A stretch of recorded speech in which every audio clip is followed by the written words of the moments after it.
Eto na nga ang part 3 na inyong pinakahihintay ng kay tagal. Kay tagal talaga, kahapon lang ah. At ngayon pa lang, pinapaalalahanan ko na kayo.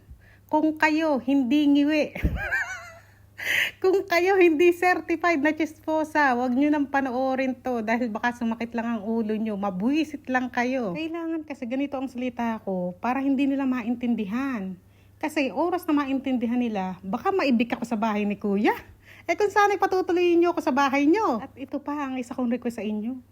Dapat kung paano ako magsalita, ay ganun din kayo mag-comment. Damay-damay na to. Tayo na ang team ngiwi. Eto na nga, simulan na natin.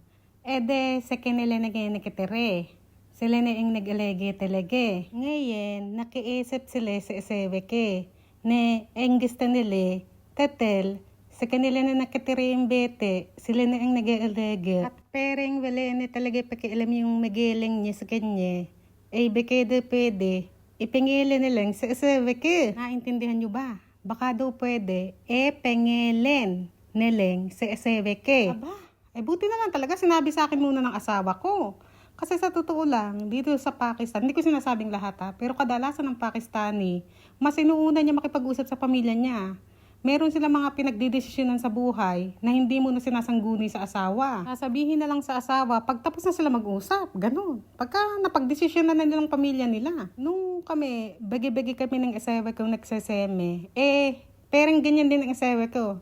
Hindi parang ganyan nga talaga. Kaso, hindi uubra sa akin yung ganun. Kaya katagilin, nalaman niya na hindi pwede sa kay ganin. Kaya ngayon, pag may desisyon siya sa bahay, sinasabi niya may second. Kaya nang sinabi niya sa akin yung tangkal din, talagang nagalit ako. Sabi ko sa kanya, hindi pa ba sapit na ikaw na ang bumubuhay? Ano ba ito? Pumapalipit na yung uso ko.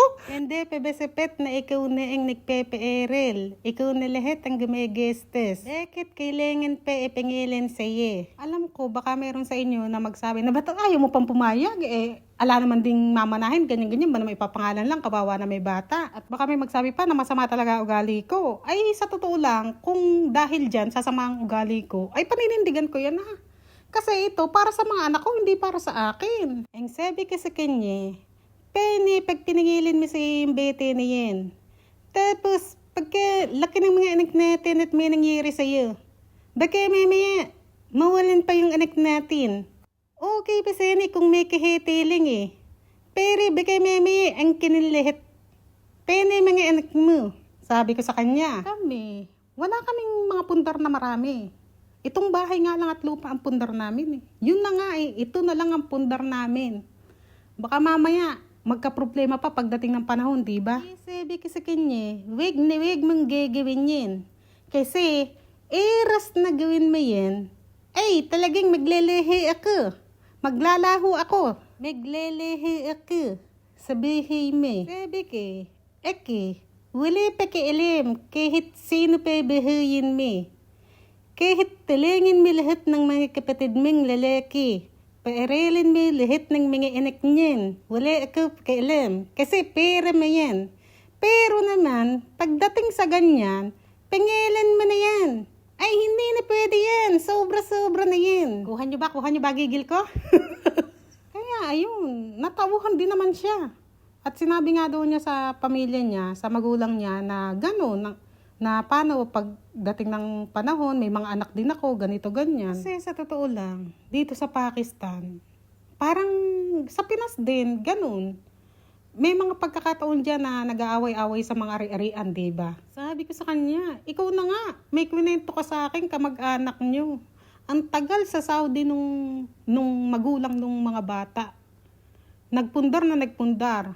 Ang mga nag-aasikaso dito sa Pakistan kapatid, nung namatay yung nasa Saudi, walang napunta sa mga anak. Walang napunta sa asawa. Yan ang sabi ko sa kanya.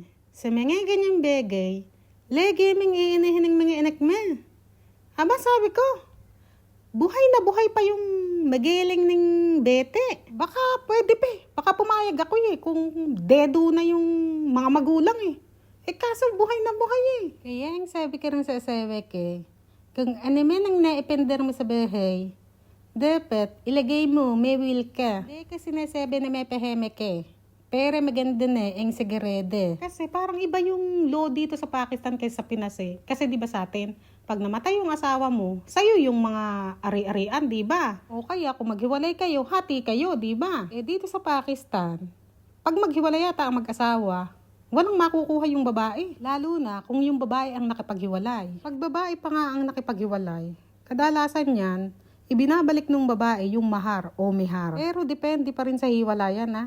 Kung yung lalaki ang may kasalanan at may tamang reason yung babae kung bakit siya nakipaghiwalay, hindi na siya obligadong ibalik yun. Pero hindi pala ako sigurado dito sa sinasabi ko ha.